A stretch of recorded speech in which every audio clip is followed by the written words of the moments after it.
Greetings and salutations, everyone.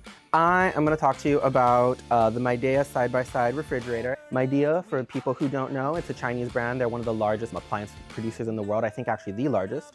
And they're a conglomerate kind of like Samsung or LG. So they make a lot of things. While you do get the nice EvenTemp like cooling system with the Frigidaire, where they help manage like all of the different like spots in the fridge to help keep it even, and they have their PureAir filter and everything. The Midea fridges are going to just be a bit more affordable and then get you also that extra space and organizational like capacity. I'm sure you notice like the handles here, a lot of the more affordable side-by-sides are going to include those, where with the Midea fridge, it'll actually be pocket handles. The Midea fridges use dual source LED frame lighting, so rather than having just like one light up at the top, it's actually around the frame of the fridge, so it's incredibly bright, and there are very few, if any, dark spots in it. It also has a backlight stealth panel, kind of similar to what the Frigidaire has right here, only it's up higher, and it just looks nicer personally.